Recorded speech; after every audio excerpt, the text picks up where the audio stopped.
கிறிஸ்துவில் அன்பானவர்களே, நீங்கள் பாக்கியவான்களா? யோசித்து பாருங்கள்.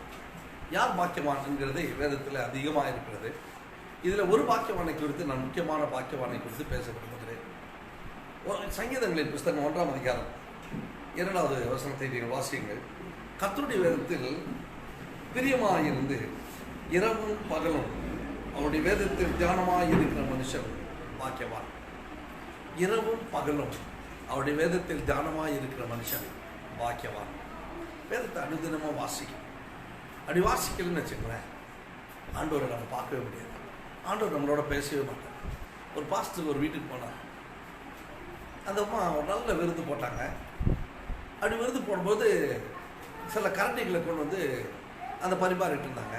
அதில் ஒரு ஸ்பூனை மட்டும் காமிச்சிட்டு, இது என்னோடய ஃபேவரட் ஸ்பூன் பாஸ்டர், நீங்கள் என்னுடைய ஃபேவரட் பாஸ்டர், அதனால் இதை நான் யூஸ் பண்ணுறேன் இன்றைக்கி அப்படின்னு யூஸ் பண்ணேன். நல்லா முடிச்சாச்சு, சாப்பிட்டாச்சு. போகும்போது அந்த அம்மா சொன்னாங்களா, எனக்கு ஏதாச்சும் ஒரு நல்ல அறிவுரை சொல்லிட்டு போங்களேன். அப்போ சொன்னாங்க, அம்மா நீங்கள் டெய்லி பைபிள் படிங்க, கடவுள் உங்களை ஆசீர்வதிப்பாங்கன்னு சொல்லிட்டு போயிட்டேன். போன பிறகு அந்த அம்மா அங்கே இருக்கிற பாத்திரங்களெல்லாம் எடுத்து வச்சுட்டு பார்த்தா அந்த அம்மாவுடைய விருப்பமான ஸ்பூன் காணும். உடனே அந்த அம்மா வச்சு பாஸ்டர் திருடிட்டு போயிட்டாரு போலக்குது, திருட்டு பாஸ்டர் அப்படின்னு நினச்சி ரொம்ப வருத்தப்பட்டுச்சு. அடுத்த பிறகு எப்படியும் வருவார்ல, அப்போ கேட்டு அவரை பிடிச்ச வேண்டியதான், திட்ட வேண்டியதான்னு சொல்லி காத்துச்சு. பாஸ்டர் அதுக்கேற்ற மாதிரி வரவே இல்லை. 3 மாதம் 6 மாதம் 1 வருஷம் ஆயிடுச்சு, வரவே இல்லை பாஸ்டர்.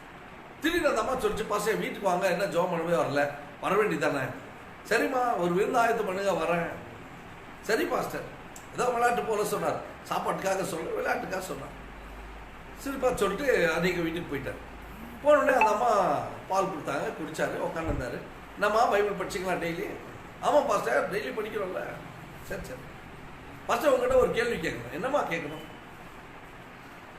என்னோட ஃபேவரட் ஸ்பூன் ஒன்று காமிச்சேன், அன்றைக்கி நீங்கள் சாப்பிட வந்தீங்கல்ல, அது அன்னையோட காணாம போயிடுச்சு பாஸ்டர், அது எங்கே போச்சுன்னே தெரியல. அப்படியாம்மா, சரிம்மா, ஜோம் பண்ண கடவுள் காட்டுவார், கொண்டு வாங்க பைபிள் போனாங்க, நான் பைபிள் வாசித்து ஜோம் பண்ணுறேன். கரெக்டாக அந்த அம்மா பைபிளை கொண்டு வந்தாங்க. பாஸ்டர் சொன்னார், இந்த திறந்து வாசிக்கம்மா. அந்த அம்மா இப்படி திறந்தாங்க. திறந்த உடனே எங்கே வரும்? ஸ்பூன் அவ்வளோ பெருசு உள்ள இருக்குது, திறந்த உடனே எது பகுதி வரும்? அதான் வரும். அந்த அம்மாவுக்கு ஷாக் ஆகி போச்சு. எதை பாஸ்டர் வாசிக்கிறோன்னு கேட்டாங்க. இல்லைம்மா, இப்போ இருக்கிட்ட வாசிக்கிறது, நீ டெய்லி பைபிள் வாசித்தியான்னு கேட்டான். இப்போ அந்த அம்மா அவளை ஒன்றுமே சொல்ல முடியல. ஏன்னா அந்த அம்மாவை கேட்டான், டெய்லி பைபிள் வாசித்தாரு, ஆமான்னுடுச்சு. இப்போ அந்த அம்மா என்ன சொல்கிறதுனே தெரியாமல் முழிக்குது. பெரியமானவர்கள அநேக வேளையில் நாம் கூட அப்படி தான். பாஸ்டர் திருடின்னு வரல, இந்த அம்மாவை செக் பண்ணுறதுக்குன்னு அந்த பைபிளில் அந்த ஸ்பூனை வச்சுட்டு வந்துட்டுதான். ஒருவேளை யாராச்சும் நம்மளை அப்படி செக் பண்ணவனுங்க அப்படின்னா நம்ம எப்படி இருப்போம்? ஆனால் இப்படி செக் பண்ண ஒரு சூழ்நிலைக்கு அந்த அம்மா தலைக்கீழே போட்டுச்சு. ஒருவேளை கடவுள் நம்மளை டெய்லி செக் பண்ணாமல் இருக்கிறாரு, டெய்லி நம்மளை பார்க்குறாரு. உன் வீட்டை கடந்து போகிறதுக்காக தெய்வத்தூதர் வருவாங்க, கிஃப்டோடு தான் வருவாங்க. நீ ஆண்டவர் திருச்சி பாடலை, ஜபிக்கலை, நேசிக்கலைன்னா அவர் கொடுக்க வேண்டிய பரிசு அவர் கொடுக்க மாட்டேன். பிரியமானவர்களே, அதான் தான் அப்படி சொன்னார், நீ அனுதினமாக என்ன செய்யணும்? அப்படி வேதத்தை வாசிக்கணும். இரவும் பகலும் அவருடைய வேதத்தில் பிரியமாக இருந்து அதில் தியானமாக இருக்கிற மனுஷன் பாக்கியவான்னு சொன்னார். நீ பண்ணிப்பார், நீ பாக்கியவான் பாக்கியவதியாய் வாழ்வாய். செய்யலாமா? செய்யலைன்னா இனிமேல் செய்யலாமே. கர்த்தர் மாற்றுவார்.